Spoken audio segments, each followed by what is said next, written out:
Bonjour Monsieur Adam, bien sûr. Bienvenue au Facts. Je pense que c'est la troisième fois pour vous. Donc, Kid Paddle est merchandisé par, entre autres, une série télévisée et des jeux vidéo. À cause de sa nature épisodique, Game Over était approprié pour devenir une série. Mais pour le moment, ce n'est pas le cas. Alors, quand verra-t-on une série ou un jeu vidéo de Game Over?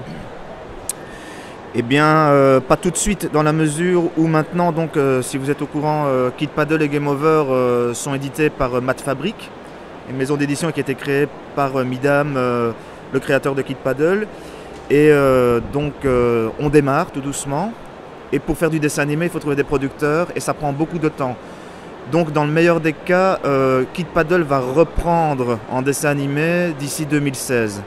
Et peut-être Game Over aussi, mais pour l'instant, ce sont juste vraiment des projets qui n'ont pas une assise très solide. On en parle, mais c'est pas encore bien défini. Au niveau esthétique, les BD francophones se distinguent des BD dans les autres langues par un des petits détails de couverture. Les éditions francophones ont des couvertures en carton. Hardback, comme on dit en anglais, et les autres en papier, paperback. Savez-vous pourquoi? La préférence vient d'où?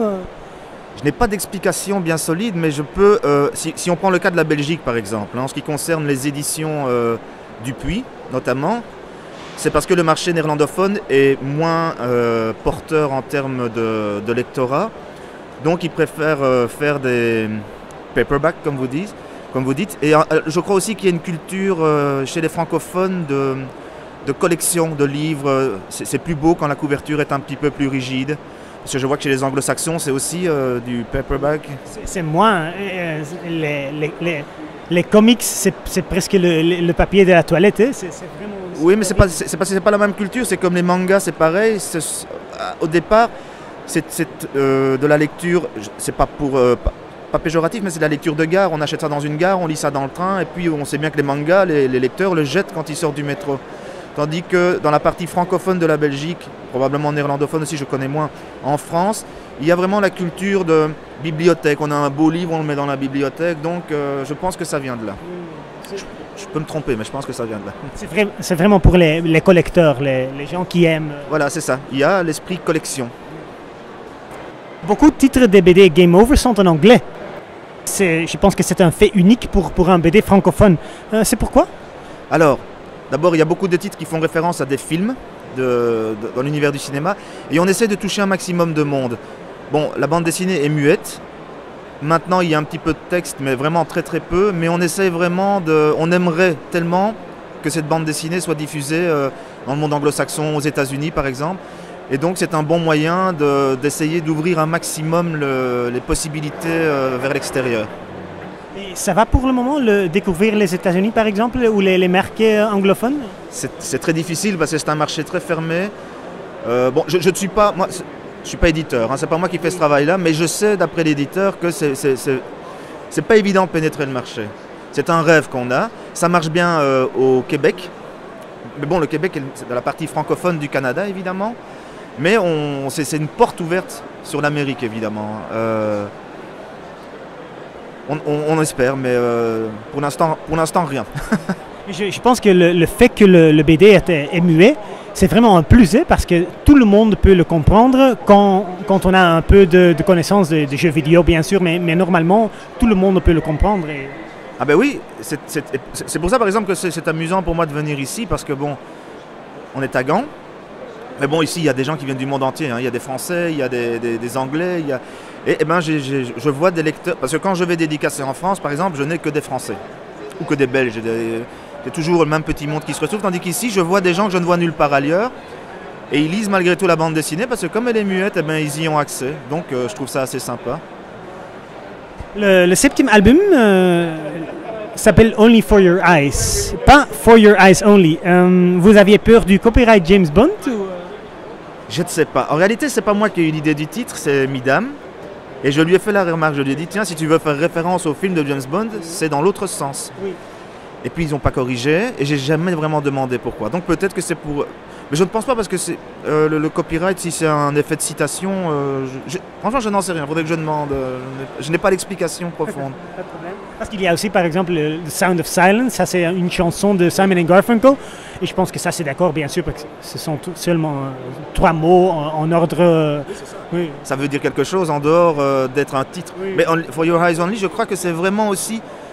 comme ça qu'on écrit sur les dossiers ultra top secrets.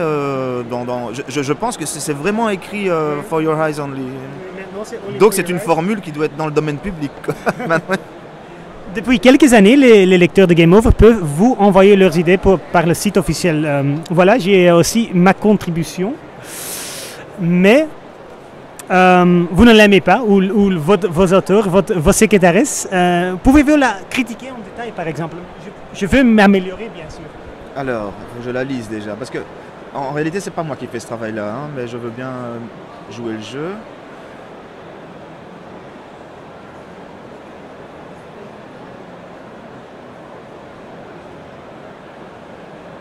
Ah.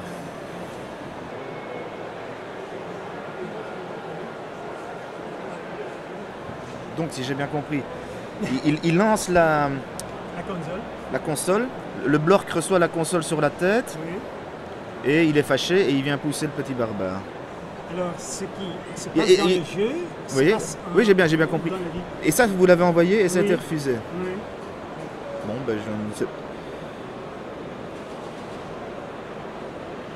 C'est difficile à dire, peut-être. Non, pas de souci, je veux simplement... Oui, je veux connaître. En toute sincérité. Vous êtes l'expert et moi je suis le novice. Oui, mais moi je suis le dessinateur, je ne suis pas le scénariste de la série. Non, mais c'est important, c'est Midam qui s'occupe des scénarios. Parce que lui, moi je n'ai pas l'œil du scénariste. Peut-être simplement, je ne sais pas, peut-être téléphoner, comme on dit en français. Peut-être qu'on s'attend un petit peu trop à la chute. Et puis...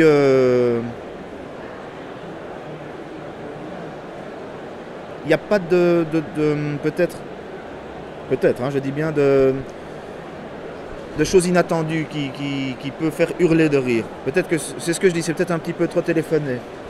Voilà, c'est tout ce que je peux dire. Non, pas de problème. Mais moi, je ne peux pas faire plus parce que c'est Midam qui... Ça, il faudrait lui demander à lui. Oui, mais je pensais que toi aussi avait... Ouais, c'est-à-dire que parfois quand on reçoit, parce qu'on en reçoit énormément évidemment, et donc Midam regarde, il fait une présélection. Et puis quand il y en a un sur lequel il a un doute, il l'envoie à tout le monde, à toutes les éditions Mat Fabrique. Et tout le monde donne son avis.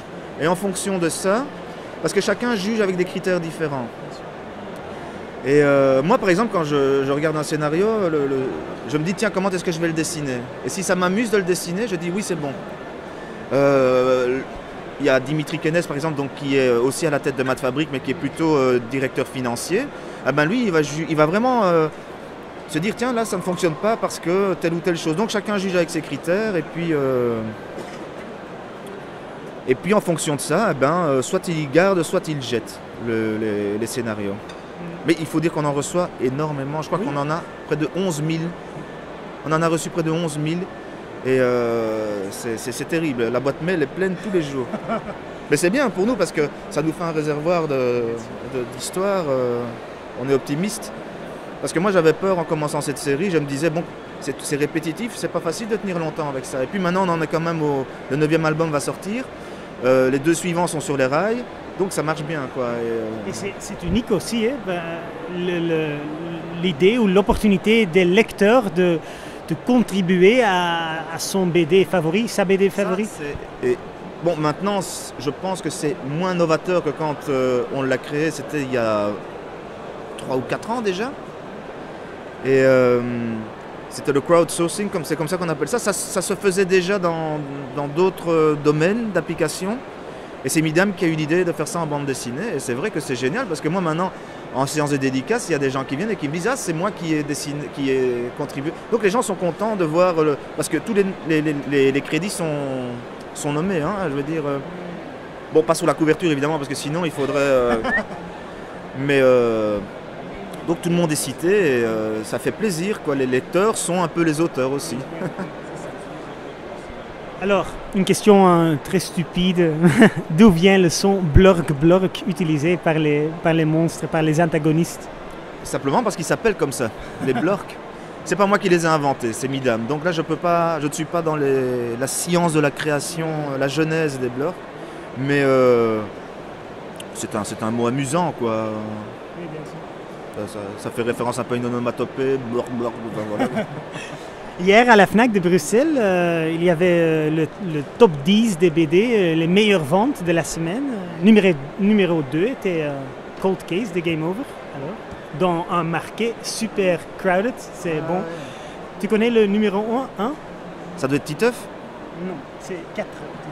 Ah bon, j'étais à la FNAC la semaine dernière, quand je réfléchisse. Il y a un 13 qui vient... Non, c'est un 13 qui vient de sortir. Il y a un Largo Winch qui vient de sortir. C'est Largo Winch. Donc ça doit être Largo Winch, oui, voilà. Mais c'est super, numéro 2 dans le... Ben oui, monde entier. on est fiers, on est fiers. Hein, c'est... Le succès, ça fait plaisir. Et puis voilà, on espère que ça va durer. Un BD sans dialogue, comme Game Over, a une audience illimitée. Grâce à l'Internet, les admirateurs peuvent vous contacter plus facilement, bien sûr. Mais également les gens qui n'aiment pas votre travail. Faites-vous attention à leurs critiques ou pas du tout? Ben, très sincèrement, je ne suis jamais confronté à... Je n'ai jamais été confronté à des gens qui ont détruit mon travail devant moi. Donc j'ai un peu du mal. Maintenant, si quelqu'un venait me dire...